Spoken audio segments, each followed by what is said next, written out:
Hello friends, welcome back to my YouTube channel law educators.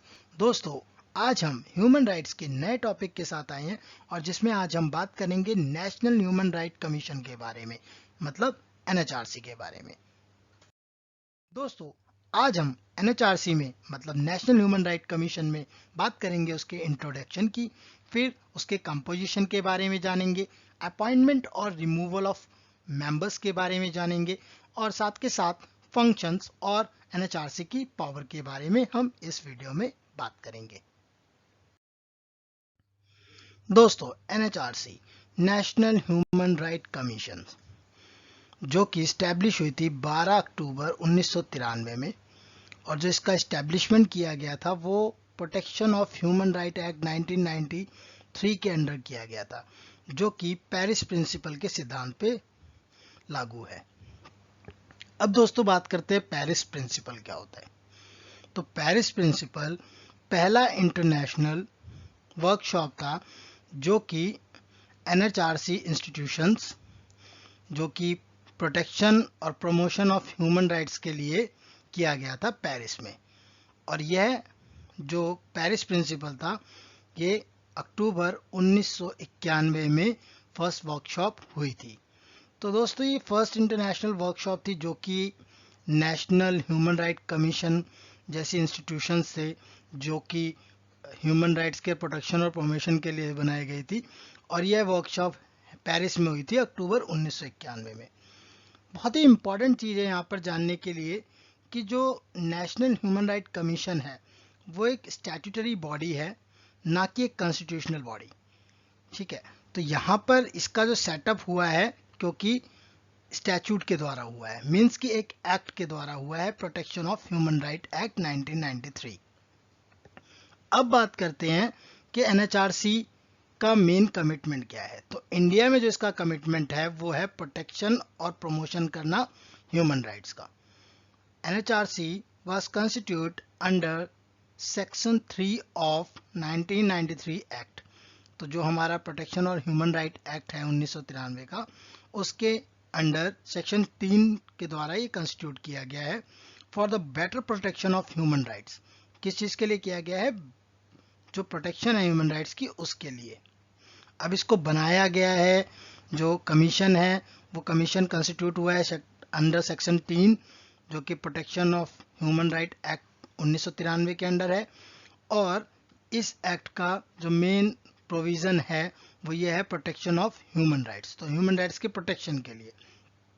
अब दोस्तों यहाँ पे एक टर्म आती है ह्यूमन राइट्स, जो कि सेक्शन 2D में इस एक्ट के डिफाइन है।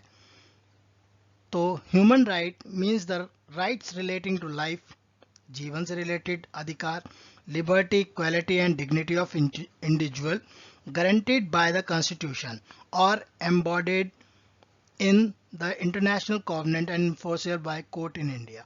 तो हम पहले भी जान चुके हैं कि एक ऐसा अधिकार जो कि जीने का अधिकार देता है,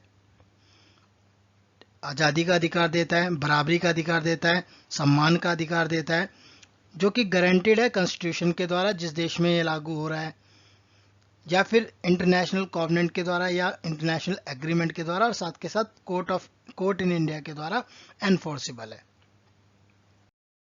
तो दोस्तों अब बात करते हैं कि नेशनल ह्यूमन राइट कमीशन के कंपोजिशन कैसे होता है, मतलब जो ये कमीशन बनाया गया है उसके मेंबर कौन कौन है।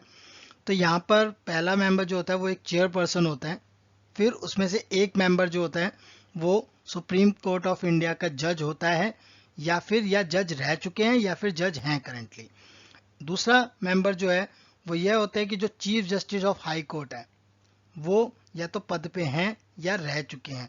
तो इस तरह से फिर यहाँ पर दो मेंबर्स ऐसे अपॉइंट किए जाते हैं जिनको ह्यूमन राइट से रिलेटेड बहुत ही डीप नॉलेज हो, या फिर उनका जो एक्सपीरियंस है, जो प्रैक्टिकल एक्सपीरियंस है वो ह्यूमन राइट से रिलेटेड होना चाहिए, जो कि जिस मैटर में वो उनका प्रैक्टिकल एक्सपीरियंस है वो ह्यूमन राइट से रिलेटेड होना चाहिए।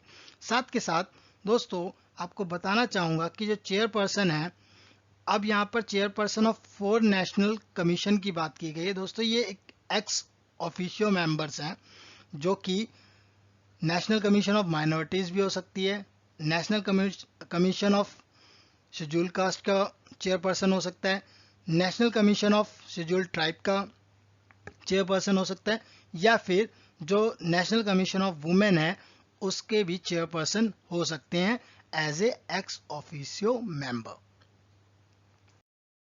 तो दोस्तों ये बहुत ही इजी एक चार्ट है, चार्ट रिप्रेजेंटेशन है, जिसमें कि आप जान सकते हैं इसकी कंपोजिशन को कि कैसे कैसे कंपोजिशन हुई है।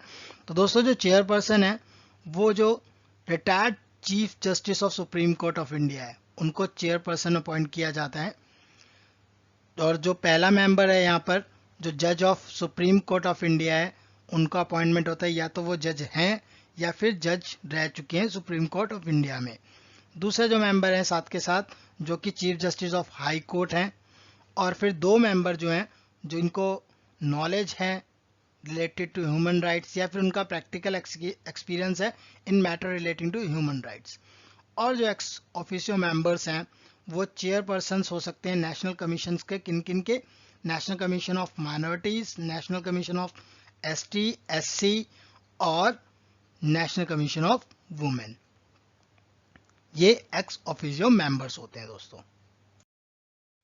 दोस्तों अब इनकी बात करते हैं अपॉइंटमेंट और रिमूवल ऑफ मेंबर्स की, कि इनका अपॉइंटमेंट कैसा होता है और इन्हें हटाया कैसे जाता है। तो जो चेयरपर्सन होते हैं और जो इस कमीशन के जो मेंबर होते हैं वो प्रेसिडेंट ऑफ इंडिया के द्वारा अपॉइंट किए जाते हैं, और जिनकी रिकमेंडेशन कौन करती है, कमेटी। अब कमेटी में कौन कौन से मेंबर्स होते हैं, पहले तो बात हुई कि अपॉइंटमेंट होती कैसे है। तो अपॉइंटमेंट होती है प्रेसिडेंट ऑफ इंडिया के द्वारा, और किसकी रिकमेंडेशन पे, कमेटी की रिकमेंडेशन पे। अब जो कमेटी है वो कौन सी कमेटी है और कौन कमेटी के मेंबर्स है जो रिकमेंडेशन देंगे। तो पहले प्राइम मिनिस्टर, होम मिनिस्टर, और लोकसभा में अपोजिशन लीडर, राज्यसभा में अपोजिशन लीडर, और स्पीकर ऑफ लोकसभा, साथ के साथ deputy chairman of the Rajya Sabha. तो ये सभी जो मेंबर्स हैं ये कमेटी को कंसिस्ट करते हैं, और इस कमेटी के रिकमेंडेशन से जो प्रेसिडेंट ऑफ इंडिया हैं वो चेयरपर्सन और उनके मेंबर ऑफ कमीशन को अपॉइंट करते हैं। अब दोस्तों यहाँ पे बात आई है कि जो इनका ऑफिस टर्म है वो कितना है। तो दोस्तों जो चेयरमैन और उसके मेंबर्स हैं वो ऑफिस को होल्ड कर सकते हैं 5 इयर्स के लिए, या तो अनटिल या उनकी एज 70 साल की ना हो जाए, जो भी पहले आ जाता है। यदि 5 साल के लिए रखा गया, उनकी 65 साल उम्र है, तो 70 साल पे दोनों चीज़ें उनकी आ जाएंगी, वो 70 साल के भी हो जाएंगे और उनका 5 साल का टर्म भी पूरा हो जाएगा। बट यदि वो 67 ईयर्स के हैं जो पर्सन या मेंबर, जो भी चेयरमैन है या मेंबर्स हैं, उनकी एज 67 है, तो 70 ईयर्स पहले आएगा, ना कि 5 साल। तो जो भी पहले यहाँ पर आएगा या तो 70 ईयर्स की एज या फिर 5 ईयर्स का term to hold the office. अब बात करते हैं after their tenure the chairman and members are not eligible for further employment under the central and state government. अब इस टेन्योर के बाद जो चेयरमैन है और जो उसके मेंबर्स हैं वो किसी भी फर्दर एम्प्लॉयमेंट के लिए जो है एलिजिबल नहीं होंगे, जो कि सेंट्रल और स्टेट गवर्नमेंट द्वारा प्रोवाइड की जाएगी।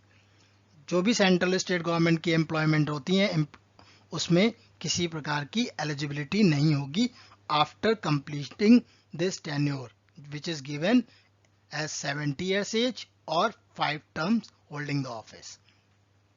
अब बात करते हैं कि इन्हें रिमूव कैसे किया जाता था। तो जैसे कि अपॉइंटमेंट इनकी प्रेसिडेंट के द्वारा हुई है, तो इन्हें रिमूव भी प्रेसिडेंट कर सकते हैं किसी भी मेंबर को कभी भी ऑफिस से, किसी भी सर्कमस्टांसेस में, जो कि सर्टेन सर्कमस्टांसेस हैं।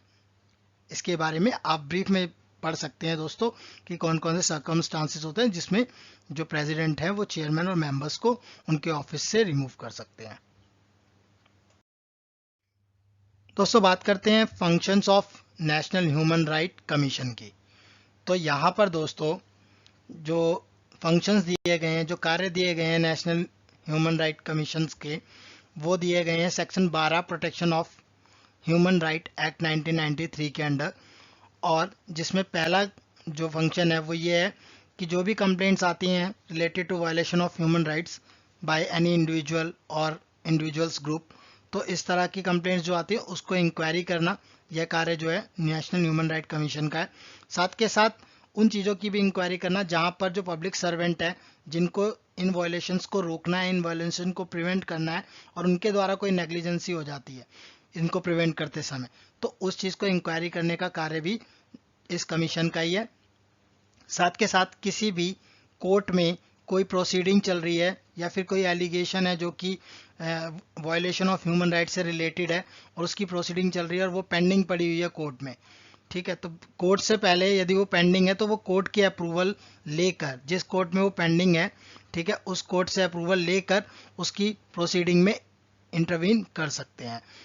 साथ के साथ विजिट कर सकते हैं जो भी स्टेट गवर्नमेंट की जेल है या फिर कोई भी ऐसा इंस्टीट्यूशन जो कि कंट्रोल स्टेट गवर्नमेंट के अंडर आता है, जिसका कंट्रोल स्टेट गवर्नमेंट के पास है, या किस केस में जहां पर किसी व्यक्ति को डिटेन किया गया है for the purpose of treatment. तो अब यहाँ पर विजिट करना, उनको चेक करना, उन पर रिव्यू रखना, किस पर्पस के लिए कि जो उस व्यक्ति को डिटेन किया गया है उसका treatment according to human rights में हो रहा है या नहीं, या उसका किसी वायलेशन के साथ उसका ट्रीटमेंट किया जा रहा है, उसे वहाँ पे रखा गया है डिटेन करके, तो उसके साथ कहीं ऐसा व्यवहार तो नहीं हो रहा जो कि हमारे ह्यूमन राइट मतलब मानव अधिकार के अगेंस्ट हो।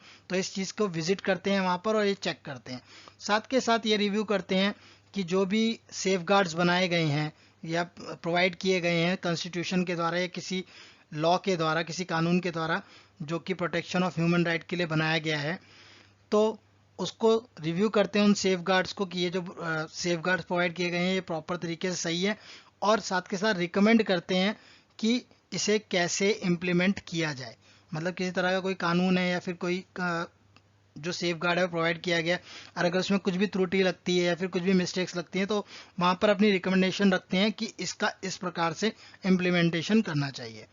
तो यह रिव्यू करने का कार्य भी जो है कमीशन का ही है। दोस्तों, साथ के साथ अंडरटेकिंग देना और प्रमोट करना, जो भी रिसर्च होते हैं ह्यूमन राइट की फील्ड में, उसको अंडरटेकिंग और प्रमोशन करने का कार्य भी जो है नेशनल ह्यूमन राइट कमीशन का है।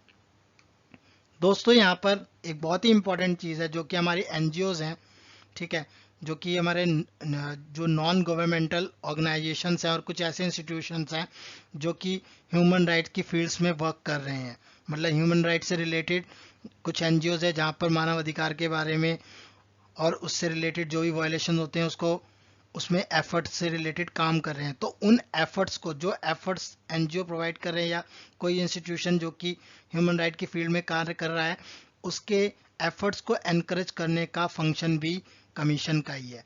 साथ के साथ spread human right literacy among various section of society and promote awareness of the safe guard available for the protection of these rights.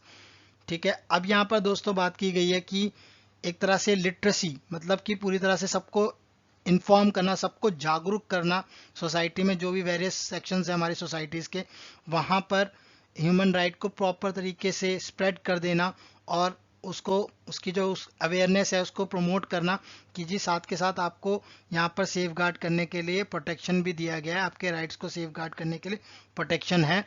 ठीक है, तो इन सब चीज़ों को स्प्रेड करने के लिए, सोसाइटी में फैलाने के लिए, अवेयरनेस प्रोवाइड करने के लिए जो कार्य होता है वो भी कमीशन द्वारा किया जाता है। अब यह कार्य वो पब्लिकेशन के द्वारा कर सकते हैं, मीडिया के द्वारा, किसी सेमिनार में जाकर, या फिर कोई भी अवेलेबल मीन है उसके द्वारा, किसी भी अवेलेबल माध्यम के द्वारा इस चीज़ को जो है जनता के सामने उनको जागरूक करने के, सोसाइटी में काम करने का जो एक इम्पॉर्टेंट फंक्शन है वो नेशनल ह्यूमन राइट कमीशन का है। तो दोस्तों, अभी तक हमने फंक्शंस की बात करी, कार्यों की बात करी एनएचआरसी की। अब हम बात करते हैं नेशनल ह्यूमन राइट कमीशन की पावर्स के बारे में। तो जो पहली पावर है वो ये है कि किसी प्रकार के जो कंप्लेंट्स होती हैं जिसकी इंक्वायरी की जाती है, जो कि एज ए फंक्शन है इनका, जब इंक्वायरी करते समय एनएचआरसी को वो सभी पावर्स दी गई हैं, वो सभी शक्तियाँ दी गई हैं जो कि एक सिविल कोर्ट को दी जाती हैं for trying a suit under CPC 1908। तो सीपीसी के अंडर मतलब सिविल प्रोसीजर कोड 1908 के अंदर एक सूट को ट्राई करने की जो भी पावर्स सिविल कोर्ट को है वो सभी पावर्स एनएचआरसी के पास है। दूसरी पावर जो है, किसी तरह का भी संबंध भेज सकते हैं या फिर फोर्स कर सकते हैं कि भाई जो विटनेस है उसकी अटेंडेंस की जाए ताकि उसका एग्जामिनेशन हो सके। तो इस तरह की क्रॉस एग्जामिनेशंस, विटनेस का अटेंडेंस से रिलेटेड जो भी सम्मन है वो भेजने की पावर भी नेशनल ह्यूमन राइट कमीशन के पास है। किसी प्रकार का डॉक्यूमेंट है या उसकी खोज है किसी डॉक्यूमेंट की, या फिर उसके डॉक्यूमेंट को प्रोड्यूस करने की जो पावर है वो पावर भी नेशनल ह्यूमन राइट कमीशन के पास है। यह डिमांड कर सकती है, जो कमीशन है वो किसी भी पब्लिक रिकॉर्ड को या फिर उसकी कॉपी जो कि कोर्ट में है, किसी भी कोर्ट में जो इसकी कॉपी है या फिर किसी ऑफिस में उस पब्लिक रिकॉर्ड की कॉपी है, उसको डिमांड करने की पावर भी नेशनल ह्यूमन राइट कमीशन के पास है। साथ के साथ कमीशन इशू करने की भी पावर दी गई है यहाँ पर, जो कि विटनेस की एग्जामिनेशन और डॉक्यूमेंट एग्जामिनेशन के लिए बनाया जाता है। तो ये सभी पावर्स जो हैं, जो 5 इंपॉर्टेंट पावर्स हैं, ये नेशनल ह्यूमन राइट कमीशंस की पावर है। So friends, today's topic related to National Human Rights Commission is completed here, and we have covered introduction to National Human Rights Commission, composition of NHRC, appointment and removal of members of NHRC, as well as we have covered functions and powers of NHRC. So friends, I hope you understand the topic and like the video. Thank you friends, stay safe.